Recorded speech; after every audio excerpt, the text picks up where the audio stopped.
Hello, my friends. It's me, Christine.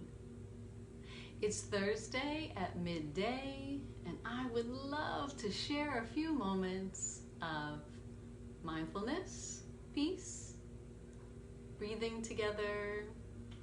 Just let's take a break, shall we? It's a busy time of year. So crazy out there. Let's all just take a break together. And so if you're watching this right now, oh hi. If you're watching this live, that's absolutely awesome. And if you're watching this later on when you have time for a break, that's also fantastic. So if you've never been here before, hello.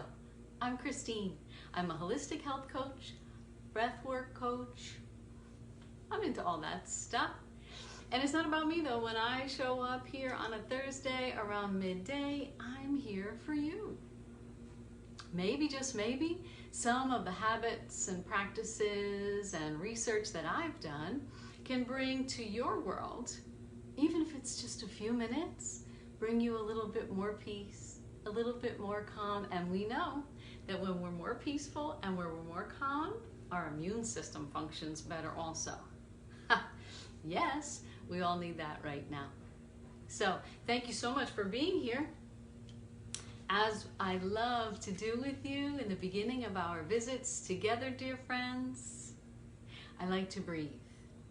I mean, everybody's breathing, but you know, breathing is a great way to manage stress, connect, decompress. Lots of great things can happen when we breathe. So, and I'll talk a little bit about, about the science behind some breathing in a minute. So here's my buddy, the Hoberman sphere. It can be a wonderful visual for you so that when you're breathing and you're expanding your low belly and then exhaling it all the way out, this can be a great reminder. You can focus your gaze, your attention on this. And if that doesn't serve you, no worries at all. You can simply close your eyes or allow your gaze to settle down at something, maybe your knees, maybe the floor, whatever you got, and just try not to take in too much visual stimulation. So here we go. Join me if you would, my friends, in and out through the nostrils, sending the breath deeper than the chest, okay, down into the belly. And expand it and contract it with me 3 times. I'm so excited to be here with you and breathe. Yay, let's do it. So, sitting nice and tall, your seat is firm and settled. Your feet maybe are also firm and settled. Here we go. Inhaling, inhale. And exhale whenever it comes. It doesn't have to match mine. Let it all the way out. Draw that navel closer to the spine. Inhale again when it comes. Again, you don't have to match me. I'm just a guide. Exhale.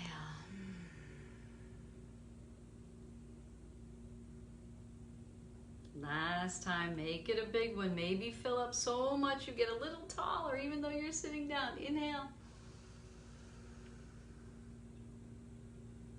And exhale it all the way out through the nostrils.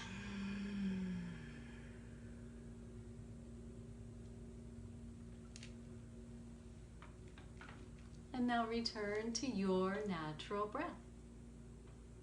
How do you feel? Just 3 breaths. I feel calmer.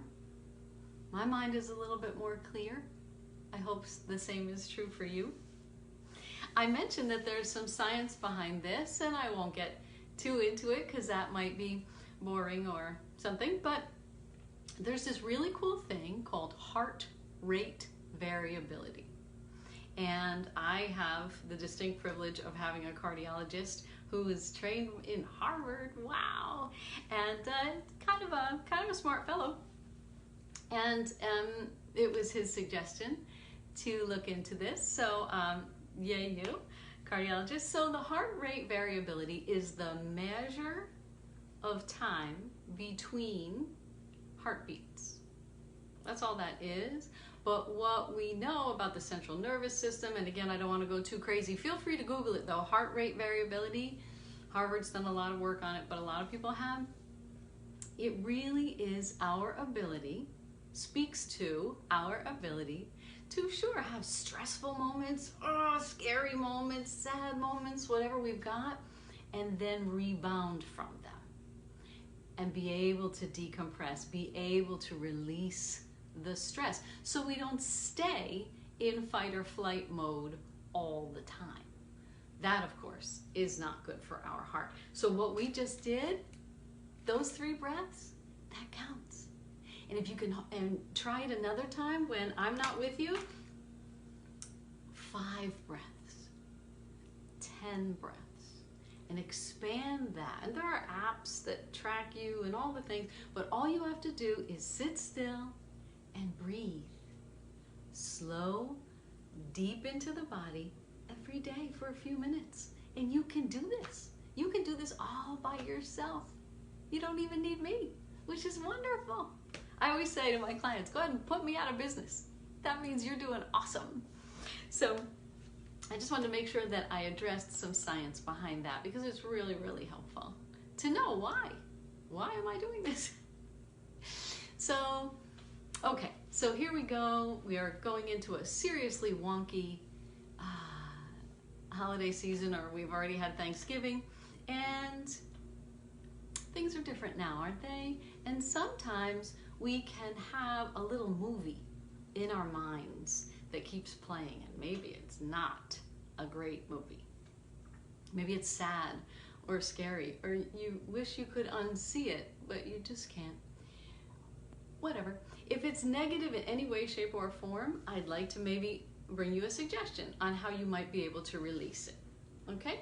So it's super simple. Please make sure that always, if you're going to touch your face, which I'm going to suggest right now, that you do so after having washed hands, you're at home, whatever all that is. So I don't want anybody mad at me that they touch their face in these times.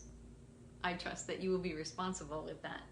So, super simple. We're just rubbing our hands together, slowly or quickly, until you can feel a small amount of warmth. Depending on how cold your hands are, that might take a minute, right? And that's okay. We got time. Okay, now I'm feeling warm. Beautiful, beautiful. Now I'm going to show you what you might do to focus your mind's eye, your mental camera, your mental movie elsewhere. So here we go. You take those beautiful palms that are now warm and you put them over your eyes. I'm not squishing on my nose here. I'm just cupping over my eyes. And my eyes are open. And I'm looking into the distance. Now, of course, it's not much of a distance, is it? Because it's in my palms. But you know what I mean. You focus your gaze as if you could see something way off in the distance. And I'd like you to focus on a beautiful light. Now, what does that light look like for you? Well, it could be a star in the night sky. It could be the candle on your table or your menorah, or it could be the star on top of your Christmas tree, or simply the twinkle, the spark in a dear one's eye. Whatever light source makes you feel awesome, try to see that way out in the distance and just breathe. Gentle pressure around the outside of the eye, just enough to feel a connection.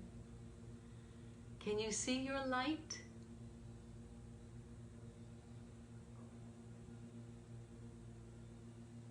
One more breath.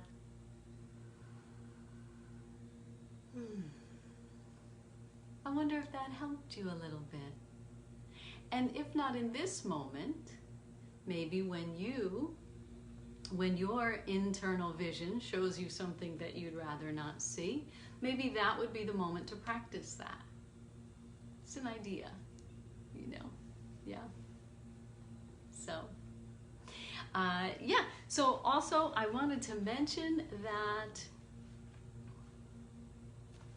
for your immunity, breathing and repeating a mantra. Mantra is the word we use in yoga, but you can use any phrasing that you like while you're breathing. Okay? So it can be during these kinds of breaths, right? You can just simply say expand and release. You can mention things to yourself, like what is it that you'd like to bring more of into your life? Yeah? Possibilities. Breathe it in. And as you exhale, release that which you do not wish to have. Stress. Let it out. Who wants stress? Not me. Maybe not you either. And know that you can do these things. You can take this basic framework and adapt it for the members of your family or your dear ones, your friends, your little ones, your elder persons, everybody who can take a breath, which is a gift right now and always, can do these practices. And I encourage you to take it 3 to 5 breaths at a time and find something that works for you. Remembering also that when it's difficult to stay in the present moment, and it is, right? Sometimes your thoughts are just racing and racing and racing, and you just want it all to slow down. Man, stop the world, I want to get off. Consider squeezing your hands together. In PE, we used to call this an isometric exercise. Push the palms together, just breathe. You can hold on to your thighs or your knees. I'm good, I'm safe. I'm right here, right now. I am immovable, an impenetrable fortress. Holding. I am well. And really mean it. And sometimes it even helps to speak these words into the mirror. How about that? That's cool too. I love the opportunity, my friends, to come and be with you for some midday mindfulness. And I truly hope that that which I bring you serves you. I want you to know if you ever have any special requests or questions, you can always send me a message, and I will do my very best to answer and serve you in whatever way I am able. So before I wrap up today's visit, my dear friends, I'd like to offer a point of clarification. So during these visits, which I so very much enjoy with you, right before I say goodbye, I send you peace, love, and compassion from me to you, and then, of course, to the world. So I want to really clarify what that means. I got a question about that, or just a desire for clarification. So I truly believe that we are one family. We are a global family. I think a lot of the challenges that we face in this world would slowly disintegrate if we could see the humanity in one another. That person over there is this or that, and it's judgment and it's separation. Nope, I think that we're all in this together. You've heard that phrase a lot, right? But we are. We're just people. Those people over there, they're just people too. And there's some more people over there. They're not that different from us. And so when I send peace and love, married for 32 years. I'm not going to show up and cook you supper, and I'm not trying to do anything weird or inappropriate. I'm simply sending the brotherhood, the sisterhood, the kind of human compassion that I think really will make a difference in the world. So I just wanted you to know that. All right, my friends, I can't wait already to be back with you again. I hope you take a few moments in between our visits to breathe, to be still, to cup your eyes, whatever it is that serves you. I hope you do. That's why I show up here, in an effort to be of assistance, whatever that may look like for you. So for now, my dear friends, thank you so much for sharing your very precious time with me. I'm really honored. I'm sending you peace and love and compassion to you, to fill up your bucket so that you can pour out to all the dear ones around you. Take good care, my friends. Stay safe, stay healthy, and I'll see you next time. Bye for now.